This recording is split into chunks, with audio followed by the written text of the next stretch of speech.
I'd like to talk to you today about personality disorders. I'm sure you've heard the term. Personality disorders in general are very enduring. They're not something we think about that often as clinically ill, but they do in every aspect of our functioning, just as clinical disorders, but they're not as severe as clinical disorders. They do impact our thoughts, behaviors, and various aspects of our lives.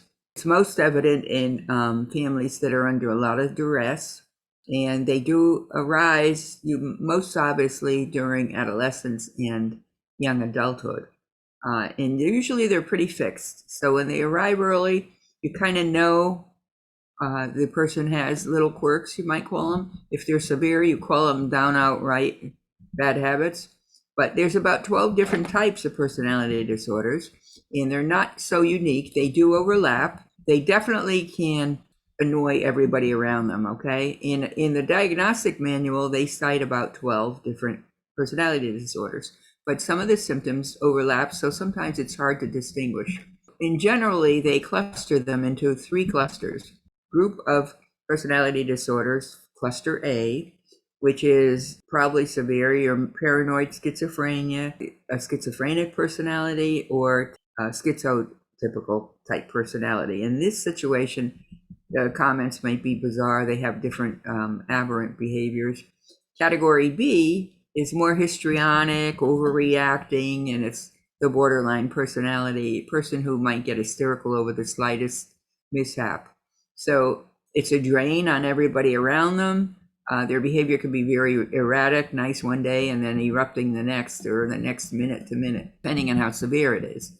Cluster C is comprised of avoidant behavior, dependent types behaviors, and also disorders that are a combination of both. A lot of anxiety and obsessive compulsive disorder. So they're more likely picturized with anxiety about different things and a lot of fears.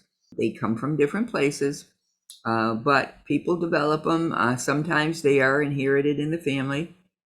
So the categories, these 3 clusters, are thought of being most anxious. If you have avoidant personality disorder, that shows up in social areas, and fearful of a lot of things. So you may go into a panic state over different things, whether it's heights or whether it's being in crowds. However, for the most part, it's very annoying for the people around them. And that's where we need help, even if we're the caretaker. So none of the personality disorders are ideal in any way, shape, or form because they make life a lot more stressful. The reason personality disorders develop are varied. As I said, it can be inherited. It could be simply a trait you picked up out of something trauma that happened as a child. It just goes on to impact every aspect of your life, social, personal, work. So all those things come into play, all right? So an overreaction to things can happen for a lot of reasons. And so often we have to take an in-depth history to kind of help sort out some of the things that occurred and might have bothered them. In total, they do say about 15% of the population has personality disorders. And those disorders can lead into clinical aberrations if they go untreated and if the stress levels are high enough within that person's life. Stress is not good for anyone, but the stress also compounds because the caretakers begin to feel it after a while. If you have somebody who's always hallucinating or always accusing you of doing something, or obsessively washing dishes or washing clothes or washing the floor, it gets annoying. It gets very annoying. And so the person who has to live with that every day also becomes stressed out. I've had clients say, oh gosh, I feel like I'm going crazy. I don't know how to handle this anymore. So sometimes the caretakers need help as well. So it can be very, very frustrating. No doubt about it. So what you want to do is, you're just not going to win because the pattern is rather rigid. Manner of thinking is pervasive, and it impacts every argument you might have. And they can be very annoying to other people around them. And so that's why usually if one person has personality disorder, it's about 5 residual people that are impacted by it adversely. depending on how many are in your family. But they are very difficult for the people who live with them. But the person who himself or herself who has a personality disorder also becomes very frustrated because they don't know how to control it. And again, the stress levels heighten. So the main goal here is to minimize the stress. The difference between a personality disorder and personality trait is that the disorder has gotten to the point where it's impacting every aspect of your functioning. It interferes with everyday life. Maybe you can't go to work because, oh my gosh, you think your coworkers are talking about you, or they're laughing at you, or you think you're paranoid because the boss didn't like the work you did.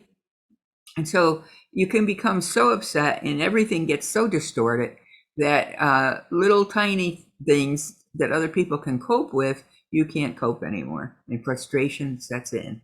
So the individual who has the problem is also dissatisfied. For them, they're like, why is everybody mad at me? It's like, I don't understand. I just, I got a little mad, but so what? But when you're the receiver of that aberrant behavior, it's not fun.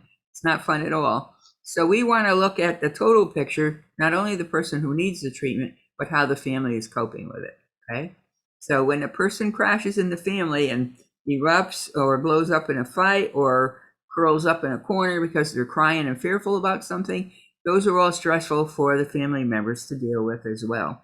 So if it goes on and escalates and you reach an impasse where something's got to happen ultimately, okay? So that's when you go for help. Probably the only time you seek help is when you're at black wall, a big disaster happens in your family, or your loved one is going to leave you. And now finally you say, okay, let me try. Let me go. I'll go talk to them and see it out. Now you do have to feel comfortable with your therapist. There's no doubt. You have to have some rapport going. And there are people who have different measures of what that good rapport would be. But what you need to do is seek them out as soon as you can. In most communities, if you dial 211, they'll give you a list of community agencies that can help.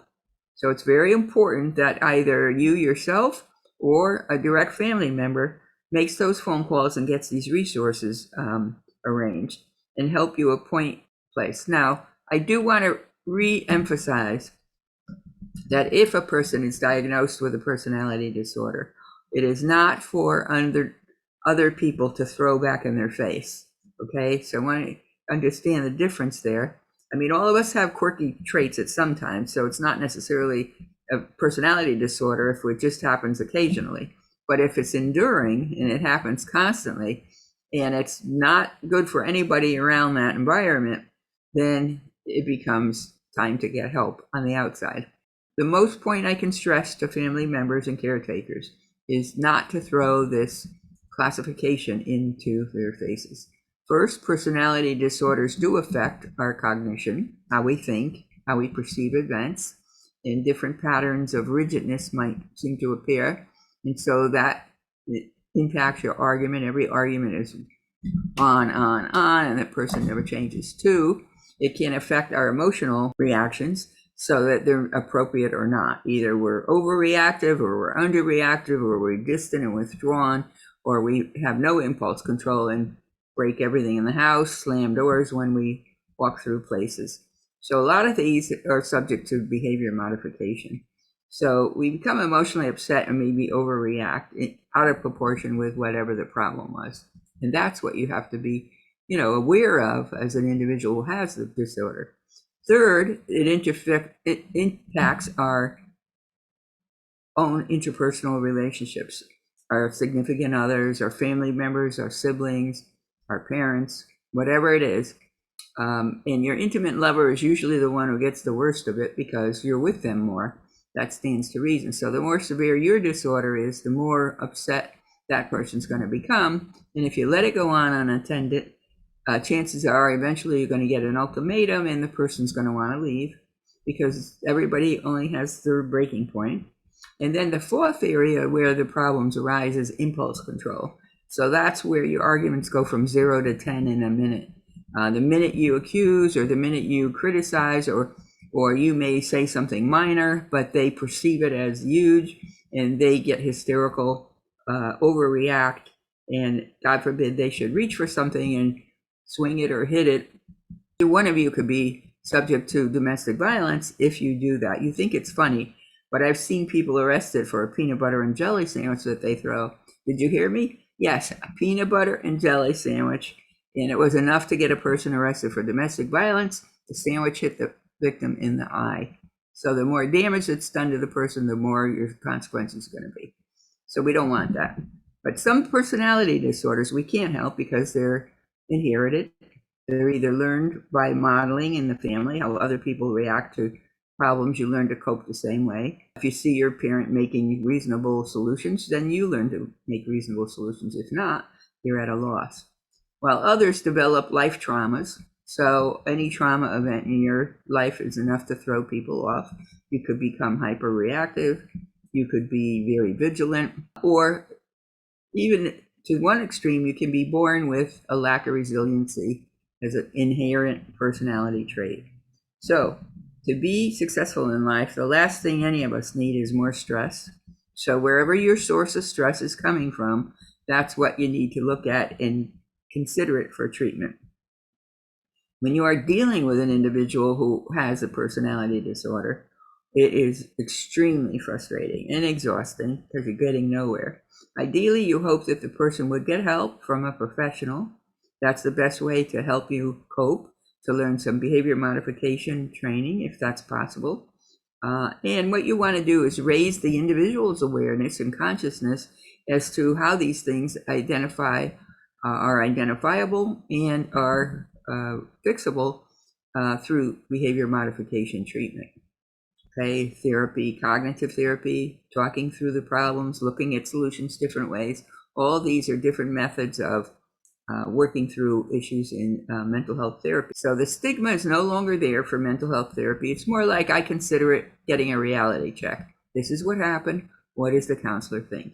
So by all means, if your family is under the burden of having personality disordered individuals, you want to seek out a professional mental health counselor, psychologist, doctor, whatever it is you want that you feel comfortable with so that they can help you cope.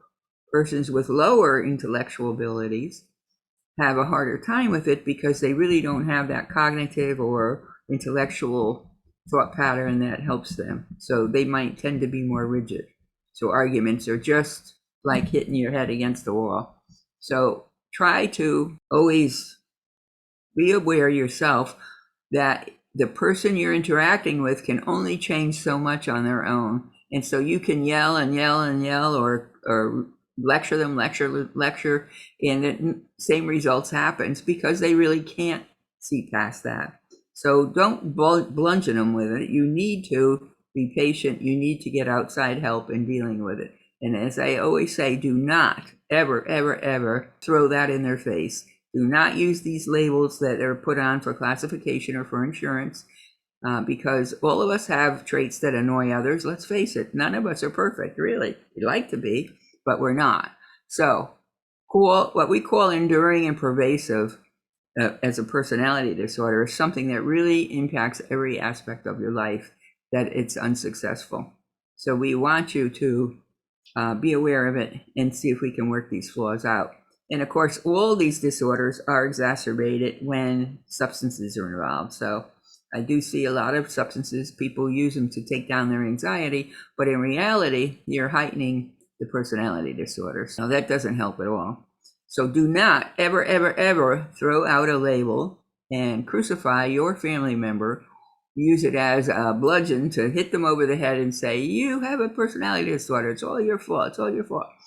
Help them to see the light and help them. If you can't do it yourself, ask a therapist how you can get help. It is cruel to hurt somebody who's already got a disorder or a disability. So that would be cruel. So it has a negative adverse effect. And so their only reaction is to retaliate and fight back with you. You see? So you get nowhere. You got nothing solved. So by all means, seek a professional. These traits can be minimized and they can be modified if all people are supportive and guiding and informative with an encouraging, loving support. Okay? So remember, your family are the people you love. When you go back to your loved one, if you really want that loved one in your life, then help them be the best that they can be through this process of growing to understand their own disorder, okay? And please don't use that diagnosis or classification system to hurt them. It's not what it's intended for. It's intended to help clinicians understand the kind of treatment they've been through. And it doesn't resolve anything for anyone to call them names. Okay, your family member is important to you, so please keep that in mind. All right? All right. So, and besides, I'm sure you have a few traits nobody likes either, right? We all do. So, coping skills is number one. Coping, and then investigating, exploring ways to modify the behaviors. In any event, you really need to be glad that there is help out there in the community across America. There are many counselings. A lot of people don't want to go. They feel it's a stigma. But I look at it as a reality check. Let them see, I'm doing this. Does this mean this, or does it mean another thing? And so that's the job of the therapist, is to help you sort out the perceptions. And in the meantime, if you have further questions, there will be more forthcoming on personality disorders. I have some more videos coming. Just remind your loved ones that you love them. That's important. Express that as much as you can. And try to stay posted for more videos, because they are coming very soon. And may you always walk in light. If you like this video, please subscribe to my channel and also give me a thumbs up. And if you have any further questions, there's all contact information noted below in the description area, okay? Because we want you to be okay. Life goes by very quickly, and we want you to get the most out of it that you can. Everybody just wants to be with their loved one. I see people in all kinds of crisis, and I ask them, what is it? If you had one wish, what would it be? And it's always just to be with the loved one. So keep that in mind. All right? All right. Thank you, and God bless.